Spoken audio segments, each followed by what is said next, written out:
Run it up, then run it back. Run it up, then run it back. Run it up, run it back. Run it up, then run it back. Lou, I love your professional headshots that we have for the show. I need my professional headshots. They're really, really, really good. Hey, hi there. Happy Tuesday to everyone. We're back in LA in studio. Doesn't it feel good? It does. It really does. It really does. It feels nice to be back with the family. Next 3 weeks? Is it really? 2-3 weeks? You don't know. Bobby Portis is back today. We will have him on. I wonder if he'll have his sunglasses on or if he's chilled out since last time. What's today, Tuesday? No, he probably chilled. He got some sleep on Not on Tuesday. Guys, somebody picked the Suns to win this one yesterday. So let's get to it right now. She got half of one right. That's weird. She's coming in here. The new lineup. Yeah, it worked. 109.99. No EMBIID for the Sixers. Beal coming off the bench had 25. That led the team in scoring. KD with 23, Booker with 10, Paul George has 13, and Maxey with 31 points. Yeah, it was the new look lineup, so we got to get to that right now. Beal with the team high 25 points in 30 minutes off the bench. Looked great. Sometimes it's just a weird little changing of scenery. Lou, does this lineup stick? Is this temporary? What am I looking at? Yeah, it's gonna be hard not to make a case that it's worked, right, in game one. You know, the one thing that stood out to me was the shot attempts. You know, with your big three, you got 14 shots, 15 shots, 16 shots, and now you have a balance of your offense with Brad coming off the bench. It looked like this is gonna work moving forward, and you got to give Coach Bud some credit here. He's been known to rattle some feathers sometimes when he makes different decisions on lineups, but it works. You know, he's a quality coach, and it's a hard case not to make. You know, Bradley Beal went out there and he just championed that second group. He was the guy that we thought he was. We know that he doesn't love it. Like he mentioned, you know, I hold the cards and all of this, whether you guys want to make moves or not, but this is a great case for him to make to stick around and be a Phoenix Sun for a while. It was really interesting, too, to see the beginning of this game, the new starting lineup. They started off down 14-3, so it was almost, you know, Bradley Beal's watching that, like thinking it's somewhat comical to begin begin this game, and this is the big change. But they were resilient. Bradley Beal was unbelievable, and of course, I think this is going to at least stick for now. Like, do I think Bradley Beal is a bench player for the rest of his career, or if he does happen to get traded, is he going to be I think he's a starter on pretty much every team besides OKC, Boston, Cleveland, teams that are rolling that aren't going to change anything. Outside of that, Bradley Beal is a bona fide starter. This is a move that they had to make right now, given the situation that their team's in, and it worked. And if it continues to work, yeah, I don't think they change it, but I do think this is a leverage card where maybe this gives him a little more luxury, a little more freedom to kind of do that no trade clause and be a little bit more lenient on that. But this worked last night. Again, the Sixers without Joel Embiid, it's a small sample size, but this is a big win. And all these wins for Phoenix, all these games, they kind of seem like we need, like it's almost win or blow it up. You know what I mean? Like it's getting to that point for this team. So every win is big going forward for them. Which we might be headed toward. There were some rumblings yesterday that, you know, he's got the no trade clause. Everyone keeps talking about it. He's one of two dudes that have it at the moment. Lakers, Heat, and Nuggets seem to be teams that perhaps maybe he would consider going to. Chandler, which would be the best fit of the three? I think Denver. I think Denver would be great for him. I think they can get off Michael Porter. I think, and people are talking about the window is closing for the Denver Nugget teams, and that I think is just more rhythm and on the court. Jamal Murray struggle. It's not because of their age. They're actually in their prime. You have Jokic right now in his prime. You have Jamal Murray entering his prime. You can add a Brad Beal to that. I just feel like Miami is a lateral move. The Lakers are aging big three. It's a lateral move. I think both will be good for him, just a fresh start. I think guys sometimes need that. Coaches need that. But I think for me, the Nuggets, I think that would be a great addition for a team that already thinks that they can contend for a championship. I think this moves the needle for them. I think the other moves are kind of lateral. I like the Lakers. You know, I've been going to bat for this for the Lakers. They need a dynamic scorer. They need somebody that's going to go out there and you know for a fact they can give you 25 to 30 points a night if it's needed. You know, Austin Reeves has been that guy, but where is it consistently? And because of, you know, when you play with a LeBron James, you play with an AD, sometimes when you're a young guy in this league, you'll kind of take a back seat to those guys and you'll kind of follow their lead. Bradley Beal is different. He's been the type A guy to be on a team where you can put the ball in his hands and he can go lead you to a bunch of wins. I don't think he would be the guy to defer to an AD or LeBron when it's needed. And so for that, I like the Lakers fit. I think the Heat doesn't really make sense. You know, on the flip side of it, if you bring a Jimmy Butler in, you start this whole process over if you're the Phoenix Suns. And so for that, if anybody, I feel like the Lakers. Denver sounds good as well. But look, like we just said, they've won their first game with him coming off the bench. It's not ideal for him, but it works. Let's see if they continue this up. I do love that he said, I hold all the cards in this situation. It's such a cool thing to be able to say. And only 10 players in history, by the way, have had this. Is he going to be the last fringe player? The other guy's LeBron. So is he going to be the last guy that I will say this. Future players, future stars, the Wembys that signed the extensions in San Antonio, get a no-trade clause because you control the deck. And at the end of the day, it's a fickle league, right? You could go from having all the leverage, all the clout in your franchise in 1 year, all-star, to the next year literally being trade bait. So it happens quick in this league. You go from high to low real quick. Bradley Beal is a prime example of that. Was he a top 5, top 10 player ever? No, but his agent, I think it's Bartelstein, did a great job having this so he can control his destiny. Like, you know what I mean? So this is for future players. There was a window where he was trending there. 100%. Yeah. And he was able to pull this off. Because he was in D.C. and he was in D.C. and they wanted to keep him, so they have to put in sweeteners in the deal like that to make Bradley Beal stay there and for this reason. So I think, yes, I think their teams are not going to be as, gracious giving them out, but on the flip side, players get you a no-trade clause. Do we think Wemby would be the next one? I think Wemby should get one. I think LUKA, Jokic, if he signs a 2 or 3 year extension, he should get one just for this reason, because things turn quickly in the league. Kind of fascinating. I like contract talk. So this is not a back-to-back for the Sixers, and there was no Embiid because he's got a foot sprain. 21st missed game of this season so far. Last season, he played in 39 total. Are we ever going to see a day again when this man plays 60 or more? No, you've already seen it. 50% of his career, he hadn't been able to do it. And as you get older in this league, as you start to battle the injuries that Joel Embiid has been battling, you start planning as a team to fight that. And I think that's some of the reason why they tried to get ahead of the curve on this thing and just say, hey, we're not going to play in back-to-backs. We're not going to do this and that, because before this was coming up, the problem in Philadelphia was where he's never available in the playoffs. Right. So how do we get Joel Embiid in a situation where he's available when these games really matter? That's what they tried to accomplish with the no back-to-back thing. So, and now that his injury is getting worse and worse, you can see it. You can literally look and pass the eye test and say, this guy's not right. He's not all the way healthy. I don't see a scenario where they can get him healthy enough to play 60 games. Now, would it be beneficial for the 76ers? Absolutely, but at what cost? Because he's obviously dealing with some serious injuries. Yeah, probably not, right? But he's probably not going to play over 60. There's certain guys that you just have to take them for who they are now, and that's still a dominant big, just in limited minutes and limited games. Kawhi Leonard, Chris Middleton, Zion, these are all guys kind of in that same category where, like, they are so good when they're healthy and rolling. You just don't know how often you're going to get that. So I'd love to see it, but it's tough with his age and his history and his size.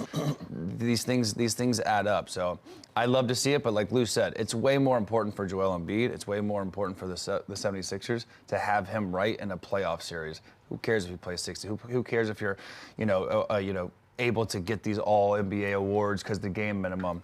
He plays in the playoffs, they have a chance. It's just there's no proof. Like, none of these theories are technically working out the way I think people thought they would. If you load manage, it doesn't guarantee that you're fine. You can go to the first playoff game that you're available for and get hurt. You also can't just expect them to play awesome in the playoffs, too, after missing more than half the season. So it's a tough spot for the player, dealing with load management and minute restrictions and all that stuff. It's awful. So, but the team is looking big picture. The team is looking, how much can I get the most out of this guy? You know what I mean? And that's what they're thinking, Joel. They think with this roster, this team, they can beat any team if they're healthy in the playoffs. They don't care how many he plays in the regular season.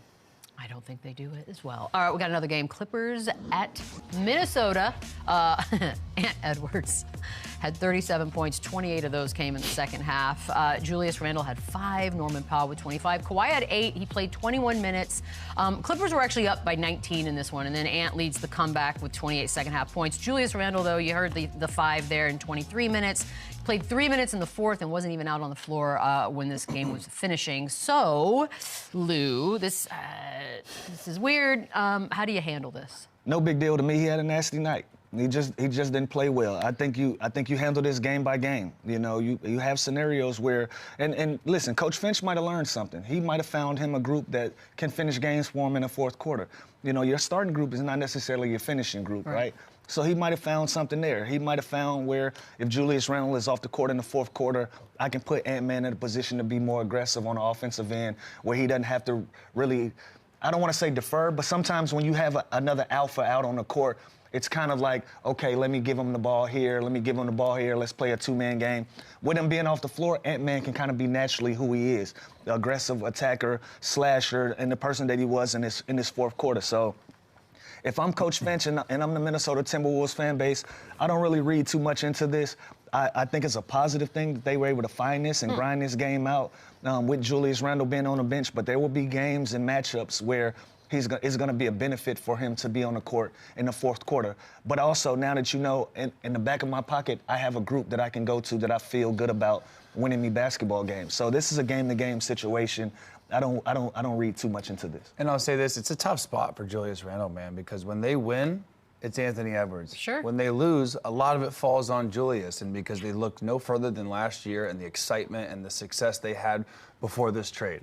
So now, obviously, they basically have the same team, right? They lose Cat, they bring in Julius and Dante, but Dante was not the centerpiece of that trade. It was Julius Randle. So I think he's going to get a lot of the heat in performances like this, where you have 5 points, and when you're not in the end of the game, that is more stock in that to me than starting. Like when you're not closing a lineup, that means your coach does not believe in you to end the game, to finish the game for you.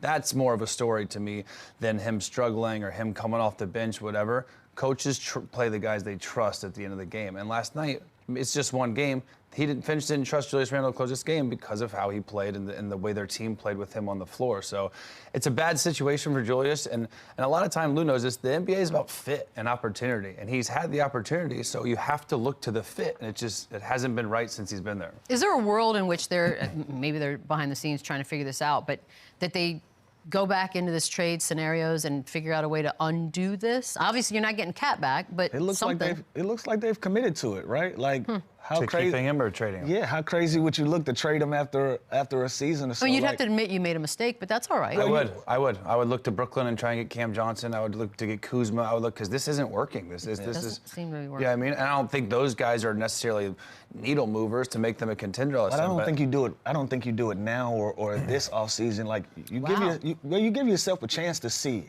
at least. Well, they have a month. The trade line, the deadline's a month. Well, what are we, 60 plus days into this season and these guys being teammates and like eventually I'm hoping that they figure this thing out. But if you're the Minnesota Timberwolves, the front office, you look crazy if you go back into the field and you try to correct this thing. Like, you should have kept the team that you had. Now that you've committed to these guys, at least see it through and give it an opportunity. But you know, right? Like, you know, like I know, you know, so they know. They know they're a worse team. So like at the end of the day, it's an ego thing. You don't want to admit that you're wrong. But you can admit you're wrong. I think that it would be refreshingly Two wrongs don't transparent. make it right. By trading for him and then keeping him doesn't make them right. If I could make an adjustment right now. If you can make the trade. Just playing devil's advocate, there's a scenario where it's Rudy Gobert's chance to be traded somewhere. Now you have Julius Randle, you have DiVincenzo, you have Ant-Man. Now you can go get hybrid guys. You can go with smaller lineups where they can play faster, where they can play a more free-flowing offense, where Julius Randle and these guys can thrive. That's also an option. So if you're the organization, you give yourself an opportunity to kind of fill it out, see it through, and see what we can get out of it. Yeah, he's more patient. I don't hate that either. Like, maybe look what you can get for Gobert. Maybe you can get a stretch big man to pair with Julius Randle. Maybe go get Vucevic, who makes more sense than Rudy Gobert with Randle. You know what I mean? Go get Valanciunas. There's other guys that can stretch the floor a little bit better than Gobert that would fit with Julius more so than just looking to shop Julius Randle so quickly. But I don't think this fits just basketball-wise, spacing-wise. Anthony Edwards needs space, and he needs open floors and open lanes. With Gobert and Randle on the floor together, he'll never get it. Well, he figured it out last night. He's obviously the big winner of this one with the 37, including a dagger finishing off the Clippers. And this is the dude we know and love, and these are the moments that sort of remind you that he is definitely one of the faces of this league, Chandler. How great was it to see him doing this? It's awesome. And we want him to be, right? And the dude carries himself like the face of the league. So I think that is a huge advantage for him, where it's his swag, it's his personality, it's his athleticism. He plays and carries himself like a franchise player, like the face of the NBA. the way he talks, the way he, you know, instills confidence and calls out his teammates at such a young age. He leads, he's fun to watch. So yeah, he is one of those guys in a small market that we are pushing even more so because we love him and it's fun to watch, and it's his charisma and like it's everything. It's the full package of him. It's not just the value of his production on the basketball court. He's a star. So yeah, I think he is. That's why you know, I think we're nervous that he's marketable. He's got it all to be the face. Yeah, that's why we don't want this to get ruined. All right, so Kawhi, that was his second game back last night. His big season debut, of course, was on Saturday against Atlanta. 20 minutes seems to be perhaps maybe where we are at the moment. Since he joined Los Angeles in the summer of 19, he has played in 257 games, including the playoffs. He has missed 210 games. All right, rank it, Lou. Success? Not a success? Where are we? Story is still being told. You know, there's been some missteps. There's been some things that haven't been accomplished. I feel like in 2019, 2020, we were one of the favorites to compete for a championship. We fell short. The bubble was the bubble, and those things didn't happen. And then from there, you start piling up injuries and those things, but they've still been a playoff team. They've still been a highly competitive team. And that story is still being written. So to say now, has it been a success or not, who knows? They go on a run this year. You know, this team has been, they survived without him this year, playing big-time basketball with James Harden and Norman Powell doing the things that they do. Now that you add him back to that mix, and defensively, like the impact that he has on the Clippers. His first game back, in the first 2 minutes of the game, he forced 3 turnovers. You know, so they'll make a big deal and say, well, he only scored 12 points. He forced 3 turnovers in the first 2 minutes of the game. That tells you who he is as a player, what impact that he has on the Clippers. So is it a success? It's not my call to make. That story's still being written. He's going to be a Clipper for a long time, I feel like. And if these guys make a deep playoff run or they can get this team to the conference finals, something of that nature, that changes this entire narrative. So I still feel like that story is being told. We will wait. Injuries have been a real pain in the tuchus all season long. Yeah, it really is starting to get on my nerves. And the Mavericks, of course, the latest. Shams reported yesterday that Kyrie Irving has the bulging disc. Will miss 1 to 2 weeks. I have to be very careful. LUKA, we already know, out for the foreseeable future. Family Network. So that's what I'm saying. I was professional. How concerned, Chandler, are we that this is going to be a huge problem? The bulging disc is a huge problem. Couldn't let it go. You know what? Like the LUKA thing was hard enough, right? But when LUKA goes down, okay, we have Kyrie Irving. We have an all-world scoring talent. Now it's tough, right? And I see LUKA during the game. He's on a scooter. That was tough. He's on a scooter. Which means he still weighs away. He's putting no weight on anything. No weight. He's literally scooting around, which is like the step before crutches. So like he's still got time before he's back. And again, the calf is nothing to deal with. Everyone knows that can linger and get worse and worse. But they literally started Klay Thompson at the point guard. Like him and Najee Marshall are starting at point guard. So I think, and I've said this even with LUKA, with Kyrie in the lineup. They have 3 scoring guards that come off the bench with Spencer Dinwiddie, Quentin Grimes, and Hardy. Those guys, I think it's on them. They're going to have to carry the offense while these 2 guys are out. And those guys are all capable of going to get you 20, 25 a night. It's just tough. They haven't been in that situation for a while. They haven't had the keys to an offense in a long time. PJ Washington's going to have to step up and be great, but it's not really in his game to go create and get his own. He plays off guys and does a really good job, but this is a huge blow for a team that's kind of in that middle of the pack that it could go either way now. They could skid down a bit, but hopefully they have enough where they can keep winning games. And their next coming game schedule, Lakers, Blazers, Nuggets twice, Pelicans, Thunder, Hornets. So like they kind of have some winnable games here. So I think their schedule's in their favor a little bit, but you take the best 2 players off any team, they're in trouble, especially the Mavs. Hey, look, I tell you what, Chandler, I hope it's closer to 7 days than 14. I don't know. That schedule, man. Like it's possible. You look at Orlando. It's the West. Yeah, Orlando's still balling with their star power out. However, this Dallas Mavericks team, they are tailor-made for those 2 guys. This team is tailor-made from the lob threats to the 3-point shooting to the scorers that space the floor for them. That team is tailor-made to have either one of the 2, if not both of these guys on the floor.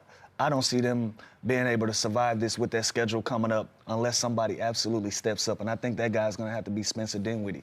I think that's why they brought him to Dallas, to be a dynamic scorer, to be one of the lead guys, to do that when these guys are out. This is a great opportunity for it. I mean, they're 6th in the Western Conference right now. Like, are they going to fall out? Yeah, yeah, they're going to lose a couple of these games, but they don't have a point guard. It's like, who are they? I guess I would start probably Spence. Denver twice, Lakers. That's tough. Denver twice, Lakers got Pelicans. And give Portland credit. They're playing better basketball. The record doesn't show it, but they're playing better basketball. This is going to be a rough run for Dallas, man. Yeah, it's a tough stretch. If they can find a way to go 500 in these games coming up, I think that's a huge win. That's a win. All right, we'll figure that one out. We're gonna take a quick break. When we come back, he's back, Bobby Portis. Oh, no glasses. No glasses. What is this? Tuesday? Good sleep. He got some sleep this time. There's nothing to do on Monday in Milwaukee.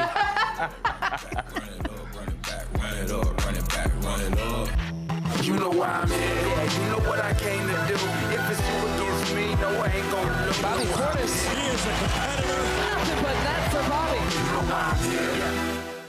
Yes, he is back. By the way, we have not spoken to you since the holidays. Before that, we were like, all right, are you going to get good gifts? It was your time to be home on Christmas Day. Did it pan out the way we're hoping it did for you, Bobby? First and foremost, man, Happy New Year's to you guys. Happy. I like how he does that. You guys, man. You know, I ain't talking to you guys, man. I actually got a lot of gifts too, man. Actually, you know, we start opening gifts about 2 p.m. on Christmas Day. Wow. And I got way more gifts than expected. So it was a great day for me, man. Even though we didn't play, I got a lot of nice things. My mom and all my brothers and things got me some nice things. So what do you get a guy that has everything? Yeah, what do more we? More of everything. Man, you know, more clothes, you know, more white tees to wear up under my clothes. I love white tees. Can't have too many. You know what I'm saying? So they got you with that trick too. They getting you with that trick too. Bunch of t-shirts and drawers. Okay. White drawers. Bold move. Bunch of I got some nice Louis kicks my mom's got me. Now So yeah, man, they got some taste, man. I got a little Louis bag, man. Yeah, man, I got Fancy stuff. Yeah, man. You know what I get every year? They did their thing. They did their thing for me, man. They did their thing. I can't complain. I at least get one electric toothbrush every year. Every year you get It's just like, I don't know, it's just, I feel like it's just a common gift. Real? I have 17 electric toothbrushes. Like, is the idea that you replace the one from the year before? It's just an extra. It's in Walgreens, CVS. Yeah, it's an easy buy. Everyone uses them. Keep moving. Wait, I've always wanted to know this. Yeah. Do you guys buy presents for teammates or teammates buy presents for you? Is that a thing that ever happens or no? It depends. Yeah. I did So, it like, one most- year, like when I was making a bunch of money, I did it. Mostly. Okay, Yeah. wait. I Bobby. think this year we slipped because normally over my years here, we always did like a Secret Santa. And guys, like, you know, you put all these names in the hat and you pull a name out the hat. Secret and then Santa. That's your Secret Santa. But this year we were in Vegas. I don't think we was worried about, you know, Secret Santa at all. You know, so we kind of slipped on that. And I actually mentioned it to Brooke Lopez on the bus. We was headed to play the Bulls on the 23rd that Monday.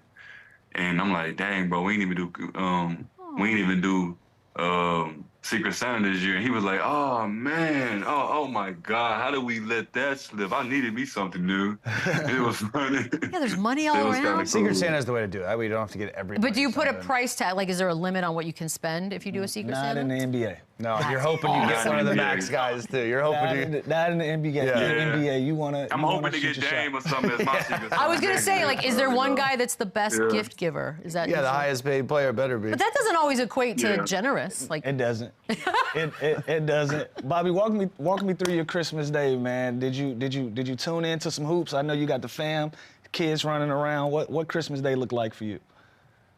I woke up early, man. Everybody woke me up mad early, like I was like. Cause you Santa, you gotta be up 8-year-old. first, Bobby. Yeah, I'm up like 7, 8 in the morning though, bro. So I told myself, I'm like, nah, man, I'm not gonna watch any basketball. I tried to watch football, and I'm like, bro, this is just not it, bro. Like for me, like I just couldn't watch the football, so I had to tune into some hoops. Watch Wemby hoop at 12. He was going crazy.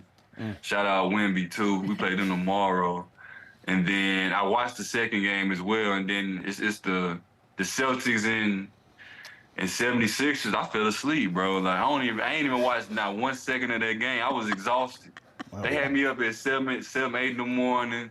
We was hanging out, eating food. We was doing everything you do on Christmas, man. I was exhausted, man. I had to take me a nap. Oh, that's perfect. And then I didn't wake up until Denver and Phoenix. So I missed 2 games in between. I almost missed the Lakers and Warriors game. I think I caught the second half for it, but man, I got some good, well-needed rest.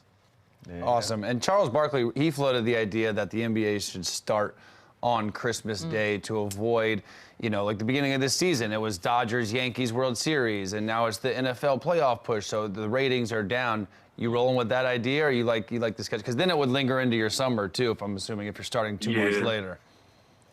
Nah, I like where it's at, especially with how our greats played in the game. You know, they played 82 games. They started in September. Like, they training camps was way harder than ours was. Like, they was really tour-days, battling each and every day. Our tour-days aren't like they used to be. When I first got into the NBA, tour-days, you would come into tour-days and training camp, you would come in, practice in the morning, then at nighttime, you would scrimmage. And then you'll come back the next day, practice again, nighttime scrimmage. Now it's practice in the morning, then nighttime is like a light walkthrough because I guess the limitations on what they allow now. So, like, I think we are blessed and fortunate in this time that we are now. Obviously, we're making a ton of money, and guys before us have paved the way for us to get these type of contracts, this type of paydays and things like that. So I think it's our right to go out there and do what they did and play 82 games and stand for it, man. I like the grind. I like the makeup of the 82 game season because it's a long year. You can start off like we did, 1-8, 2-8, and then end up winning a cup or even getting to a championship, hopefully in June for us. So I like the makeup of 82 games. It makes you better. You grow throughout the year with your team. Your team grows, the coaches grow, the organization grows. So I like it. Oh yeah, and I forgot to ask you. I know that cup money it done hit by now. So Christmas was extra special this year. You burned through that. That's over with already. Burned through that. Nah. So what's crazy is I just got the check on the 1st, so I still got him. I still got him. Yeah, I still got him, man. You know, and they really didn't tax much in it, so I'm kind of thankful and blessed. So I'm gonna just put him up for a little minute, man. Just for a hard time, man. You know, I might find something I want. I might see something down the line I might need or want to dibble and dab in, so I'm just going to save my dividends. Nothing like a good credit line. Save my dividends, man. I like this. Okay, before last night, let's talk a little basketball. Y'all had lost 4 or 5 games to, you know, some teams perhaps maybe you're not supposed to lose to. Vibes right now, how are we feeling? Vibes are great. You know, NBA is a long year, man. If you're hanging your head over 1 loss, 2 losses, 3 losses, then this ain't the league for you. It's a next game mentality, 12 o'clock rule, let it hurt, and then after 12 o'clock is on to the next game. You can't hang your head in our league. So with us, man, we're a next day mentality type of team. Games are coming at you so fast. I think in the next 15, 20 days, man, we play every other day. So there's no time to really hang your head or with it. I just think that in those losses, we could have gave more effort, right? You can go from coaching, you can go from X's and O's, but it was all us in those losses, right? We could have gave a little more effort. One thing about the NBA now, in this era, it's all about doing your next job, right? You know, guys putting guys in closeout situations. You might have to go from closing out to the corner to helping. It's the low man drive to switching out on a guard to whatever that game says do. You have to go out there and execute it and work well in it. So sometimes it's about the effort, and I don't feel like our effort was there over the last week. And happy that we got a good win last night to feel good going into this home game tomorrow versus the Spurs. Yeah, you mentioned the effort, Bobby, and I'm glad the vibes are good now, but you did call the team out after that, saying we're lacking effort after your 3rd loss of the season to the Nets, which, again, Michelle said, those are teams you got to handle your business. Obviously, we know the NBA is a long season. There's going to be highs, there's going to be lows. How did the team respond to that? You see guys do it. I mean, I think it's a good thing. Anthony Edwards does it, and it did in Minnesota.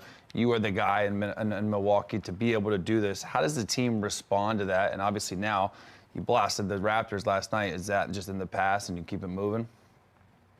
Yeah, man. One thing I've tried to do over the course of my career is like grow as time grows. And on this team in particular, I'm like the, vocal leader of the team, heart and soul of the team. So guys respect what I say. Guys, really, lean on me in different ways to help the team, win.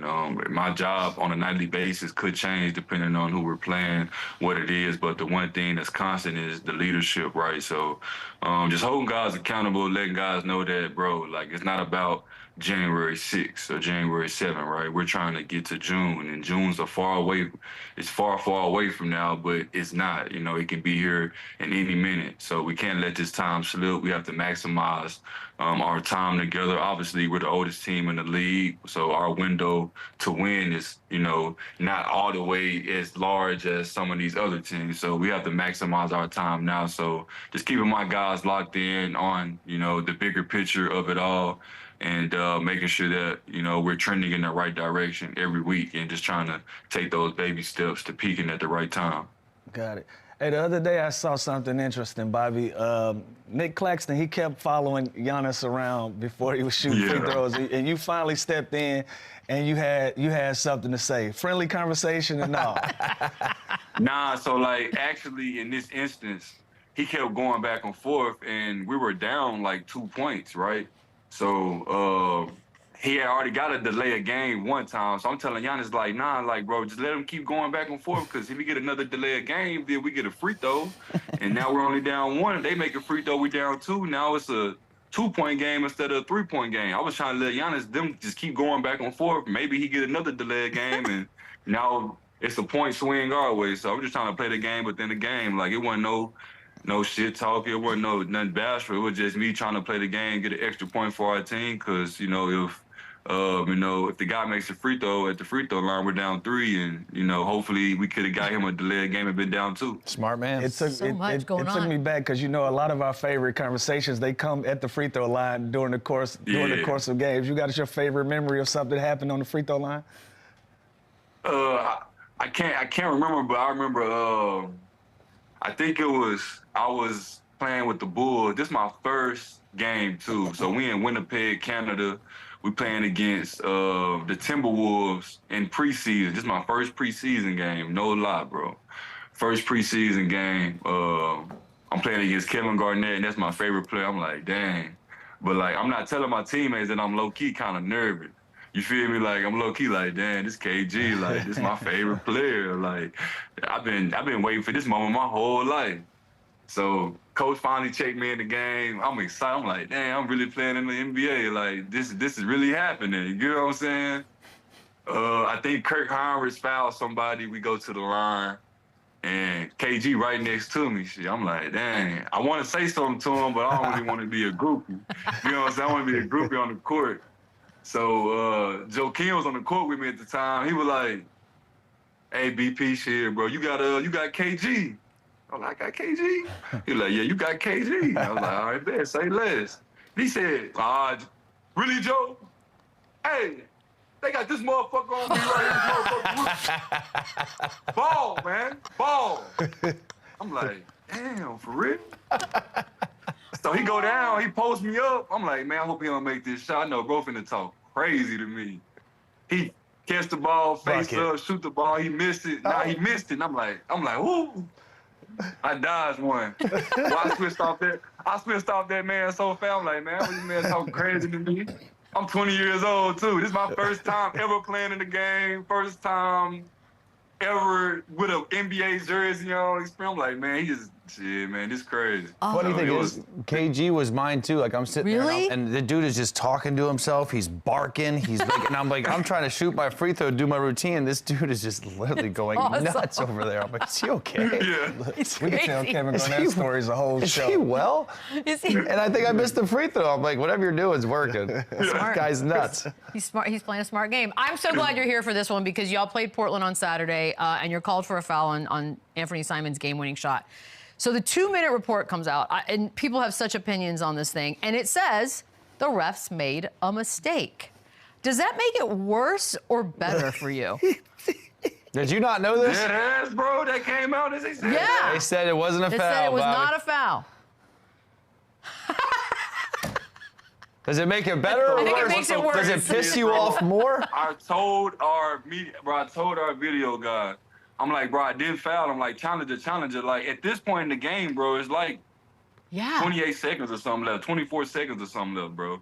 So, like, either we gonna use our challenge now or we not gonna use it. Like, they like, nah, he put the thumbs down on me. I'm like, dang, bro, like, you can't just challenge the call. Like, I don't really feel like I touched him at all. Like, but yeah, that sucks, man. I hate the 2-minute drill sometimes because, like, if y'all made the wrong call, are y'all gonna take that basket away? And like, it's just so much that goes into it. Like, at this point, the game's over. We're moving on to play against Should they just Toronto. get rid of it? Like, see, the problem is they should get rid of it. But I like it though because it holds the refs There's accountable and like it's like okay we must. But then I hate it because it doesn't change the outcome of the game like in a situation like this. So That almost feels a lot worse knowing now take that. it away. Yeah, take it away. Take It it away. feels worse. Take it away because it's just gonna frustrate you twice. Yeah, he didn't even know. Yeah, it's just gonna fine. frustrate you I didn't even know. twice. can we fine the refs if they make a mistake? Just like we get fined for text, can we fine the refs for blowing a call at in the 2 minutes? Like, That's you know what I something. mean? We actually had a call about that. We were in where? We were in Detroit. We was playing Detroit like early December, and we had a call with NBPA, and they actually talking about penalizing refs like going forward for like different things. So like they're trying to find a way to like if a ref mess up, to way to fine them or way to do things. So it's getting interesting, man. We're in an interesting place right now. So I don't know how this is gonna work or whatever, but kind of weird. But Being a ref is already hard enough. And what you're gonna create personalities, right? Like you already think some of these referees insert themselves into the game. Imagine if you start putting them on camera, or it starts coming down. Don't talk about Tony Brothers like that. Or it starts coming down on a ticker. NBA ref fined $2,500. Then they are really They a become part the of the bad game. boy referee. And they're like, now you're creating personalities. Bad boy ref. the Draymond referee type.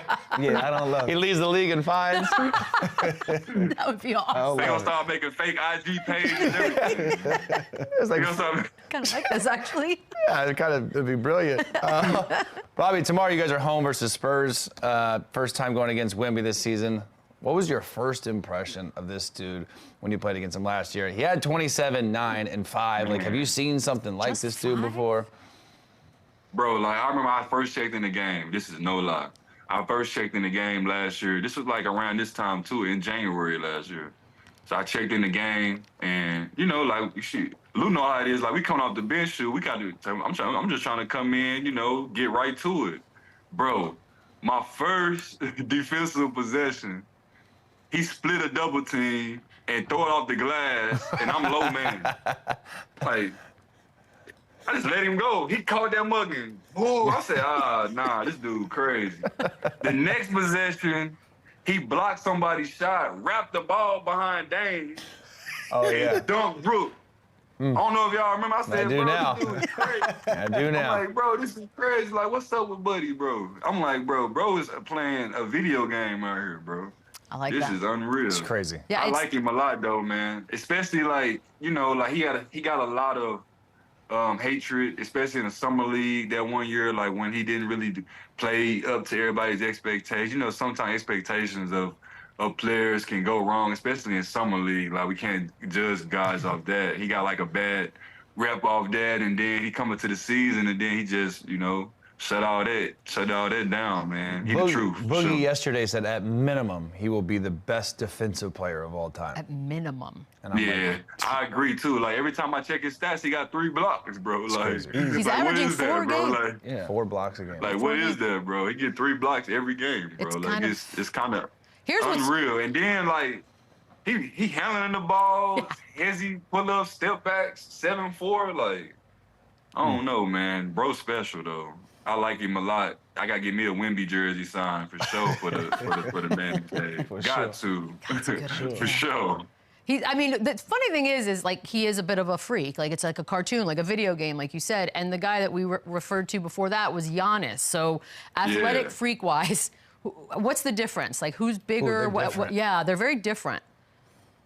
Obviously Giannis is 9 years older, so he's kind of been through the highs and lows that the league kind of takes you through.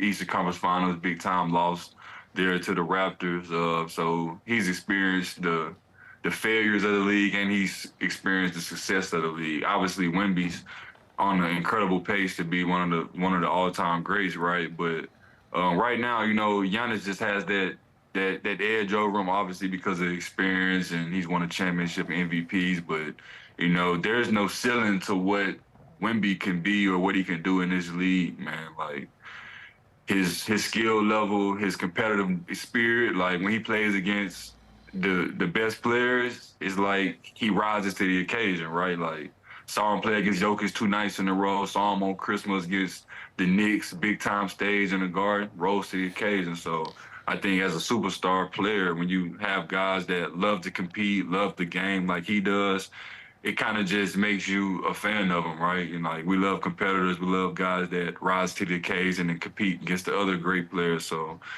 bro gonna have a nice career, and I'm excited to watch his career come along. Especially when he gets as strong as Giannis and puts the time in. Man, bro. He does. He And already then, is like, very when he, hard on like- himself. It's interesting. And then like when he gets the Michelle pieces loves this. around him too to like make the game easier for him, like that's gonna be like the best version we see of him, like because the pieces around you can sometimes like unlock you too, like right, like 100%. having the right culture around you, having the right personnel, having shooters, like he gets some shooters around him they can knock down, get a lob threat, like whatever it is, good nice point guard, draft one, like that can grow with him, like. I like they makeup of their team, what they got going down there. They really athletic too. Like they an athletic team, so I like Bobby what they got Portis, going down Spur. there. Yeah. Is that And tampering? I don't know. That's San Antonio. Yeah, I like to see. Yeah, that's like a proud moment. Yeah. It's been a whole decade, guys, since we won a championship. They deserve it. Bobby, always love Thank having you, Bobby. on. We Keep will rolling, talk bro. soon. Appreciate y'all. Yes, sir. Always. We will be right back with some power rankings, new ones actually. The Bucks are in. Da-da-da-da. On both of ours. Did you see our power rankings? Are they the same? We're gonna do some power rankings, and because of some similarities, Chandler, why don't you guide us, and Lou, you just sort of interject when you disagree. Well, because we both did these That's what I'm blindly, thinking. and Yeah. they were pretty much the exact same, besides 5 and 6 or 6 and 7 being flipped. So Gotcha. number 10, Louis, I'm going to start off with the Lakers. I think that they are always going to kind of be there when they're healthy. They make the move for Dorian Finney-Smith. We'll see how that pans out, but I think just getting off D'Angelo Russell, giving the keys to LeBron, Anthony Davis, Austin Reeves, knowing a set rotation lineup, I think it's just going to help them. Bringing in another 3-and-D guy like Dodo can really help. So I got the Lakers at number 10. Yes? Yeah, Check. and I agree with 10 for a lot of the similar reasons. And at 9, I like the Dallas Mavericks, Chandler. Dallas Mavericks at 9. Still. They're gonna go through some turbulence here though, with these guys being out.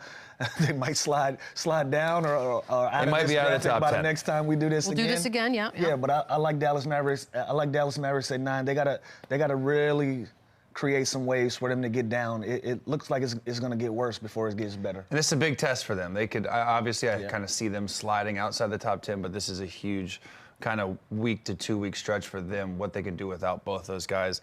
Number 8, I got the Denver Nuggets. And again, I was kind of ready to write this team off early on in the season, but they're figuring it out. And again, they're healthy now. Aaron Gordon is back. Their depth is still a little concerning. I've been waiting on a Peyton Watson or Christian Braun, someone like that to kind of step up. I think they should be in the market for a move. I think they should kind of get off Porter, bring in a Levine, a Bradley Beal, someone like that. And I think they're going to continue to get better. When you have the best player in the world, you always have a chance to win. So I like the Denver Nuggets, Jokic at 8.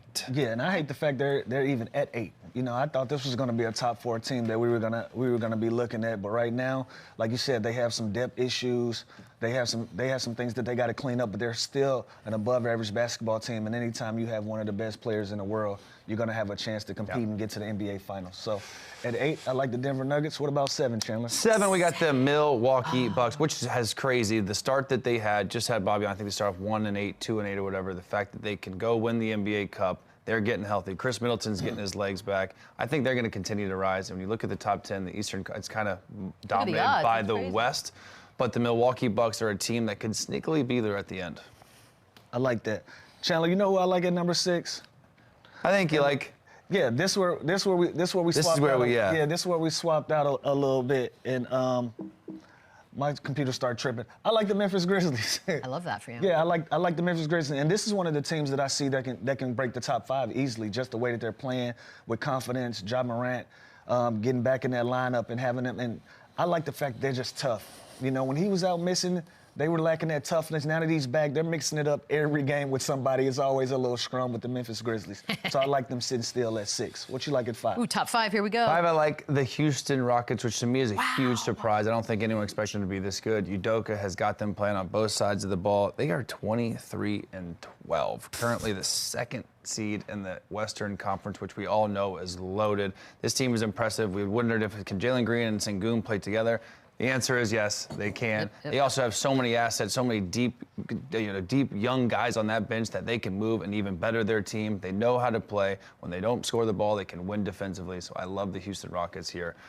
And number 5, Louis, we're in the top 4. Yep, getting down to the nitty-gritty. No surprises here. I'm good with the New York Knicks at the number 4 spot. Okay. They're at number 4. I just feel like the top 3 teams are just playing slightly better basketball than them. They can easily be 3-2-1, depending on the type of week that they can have. With depth, with the guys that they're playing at a high level, the big bodega, that's my favorite new nickname of the NBA season. I feel like this is a team that's going to trend up, but at the moment, I like them at number 4. At number 3, I like OKC. Again, I think they could be higher. They're 30-5. They have a better record than the Boston Celtics. They're just a slightly worse record than the Cleveland Cavs. So I can't say Cleveland Cavs. That's all right. It's hard to do. But we all know how good they are. They're young. They're poised. SGA is one of the greatest players in the NBA right now. So I think they are the lock and the favorite to obviously come out of the West. Yeah, I agree with you there. And number 2, I'm going to go Cleveland Cavaliers. The way that they come out of the gate this year playing big-time basketball, you can tell they're a confident group, and they feel like they're not surprised that they're here. They feel like they belong in the top 2.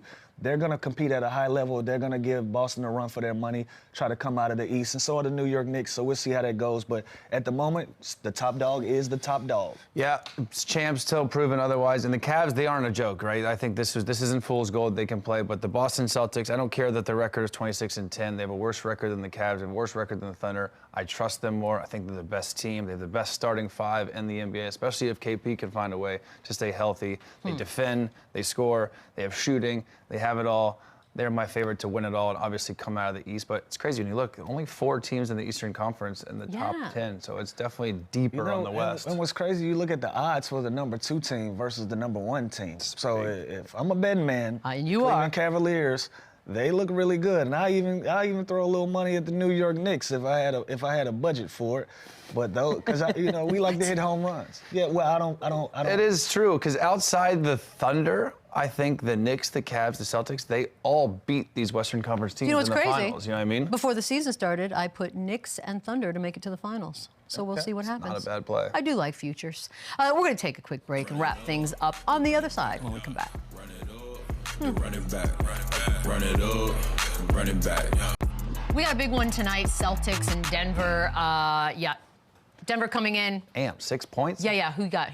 I like the Denver Nuggets at home. Tough place to play. Getting 6 points at home. 6 points is a lot of points. Seems offensive. Give me the Nuggets. Boston Celtics all day. Still the best team in the league. Defending champs. They're not the best team in the league, technically. This is disrespectful. Until they give up that ring. I even like Nuggets at plus 198. 2-1 odds for them to win a game at home. Yeah. There it is. Book it. See if we were right tomorrow. Nafisa Collier, manana. Have a good one. Run it up, run it back, yeah. Run it up,